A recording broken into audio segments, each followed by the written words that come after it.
हे मोहनराव भागवतांनी थेट सांगायला पाहिजे। उद्धव ठाकरे आणि राज ठाकरे यांच्या पुढाकारानं उद्या दादरच्या शिवाजी पार्क पासून प्रभादेवीच्या सिद्धिविनायक मंदिरापर्यंत आयोजित तिरंगा मोर्चाला आता काँग्रेस आणि शरद पवारांच्या राष्ट्रवादी काँग्रेसनंही पाठिंबा दिला। उद्याच्या या मोर्चात कोणत्याही पक्षाचा झेंडा नसेल, प्रत्येकाच्या हाती तिरंगा असेल असं ठाकरे बंधूंनी आधी स्पष्ट केलं। दरम्यान रविवारच्या मोर्चाच्या नियोजनाचा आढावा घेण्यासाठी संजय राऊतांनी काल राज ठाकरेंची भेट घेऊन चर्चा केली। धर्मेंद्र प्रधान यांच्या राजीनाम्यावर विरोधक ठाम आहेत। या मोर्चाच्या निमित्तानं उद्धव आणि राज ठाकरे यांच्यासह काँग्रेस आणि शरद पवारांच्या राष्ट्रवादी काँग्रेसचे नेतेही एकत्र दिसतील।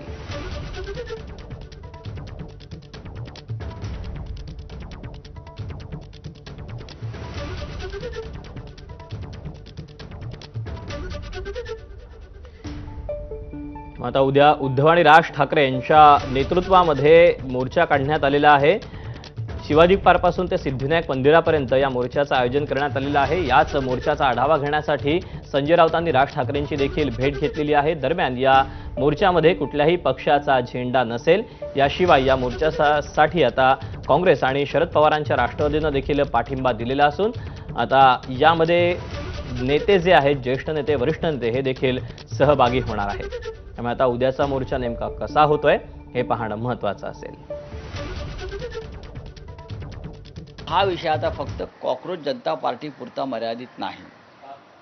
हा विषय आता एक राष्ट्रीय विषय झालेला आहे आणि धर्मेंद्र प्रधान तुमचा कोण लागतो, त्याला तुम्ही इतकं वाचवताय, एवढा अहंकार कशा करताय, हे स्पष्ट व्हायला पाहिजे। धर्मेंद्र प्रधानचा राजीनामा त्यांना घ्यावाच लागेल। दरम्यान उद्या होणाऱ्या मोर्चा संदर्भात मनसे अध्यक्ष राज ठाकरेंनी फेसबुक पोस्ट शेअर केली। ते काय म्हणतात आपण पाहूया। मोर्चा पूर्णपणे अराजकीय, कोणत्याही पक्षाचा झेंडा नसेल, दोन्ही पक्षांच्या नेत्यांच्या समर्थनार्थ घोषणाही नसेल,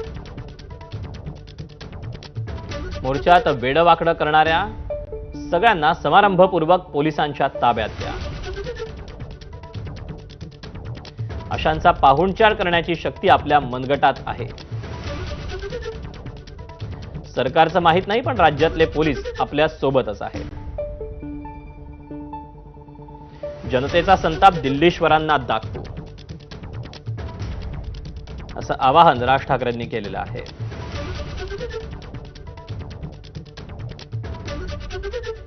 येणाऱ्या 26 तारखेला राज आणि उद्धव हे दोन्ही ठाकरे बंधू विद्यार्थ्यांच्या समर्थनासाठी रस्त्यावर उतरतील। ठाकरे बंधूंच्या या आंदोलनावर मुख्यमंत्री फडणवीसांनी वक्तव्य केलं। लोकशाहीमध्ये मत मांडण्याचा सर्वांना अधिकार आहे, पण या मोर्चामुळे राजकारणात पुन्हा जागा तयार करण्याचा प्रयत्न असल्याची खोचक टीका फडणवीसांनी ठाकरे बंधूंच्या होणाऱ्या आंदोलनावर केली। तर सीजेपीच्या आंदोलनावरही त्यांनी प्रतिक्रिया दिली।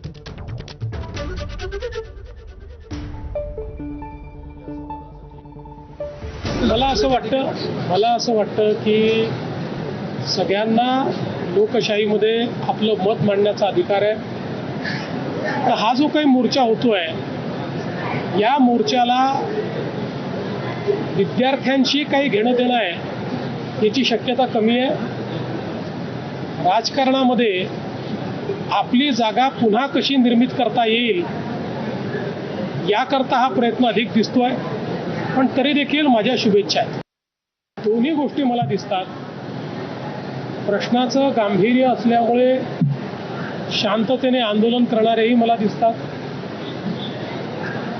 आपल्या समोरचं भविष्य चांगलं राहिलं पाहिजे याकरता त्या आंदोलनाला समर्थन देणारेही मला दिसतात। आणि त्याचवेळी या आंदोलनाच्या पाठीवर आपल्याला राजकीय पोळी भासता येईल या दृष्टीनं राजकारण करणारे, हौसे नवसे काही गौसे अशा प्रकारचे हिंसाचार करणारे किंवा जाणीवपूर्वक त्या ठिकाणी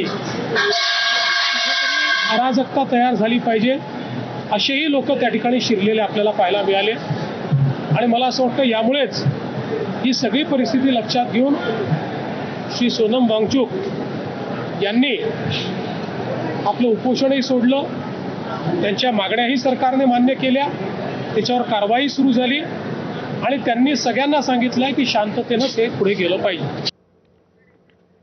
तिथे नीट पेपर फुटी विरोधात कडक कायदा आणणार असल्याची घोषणा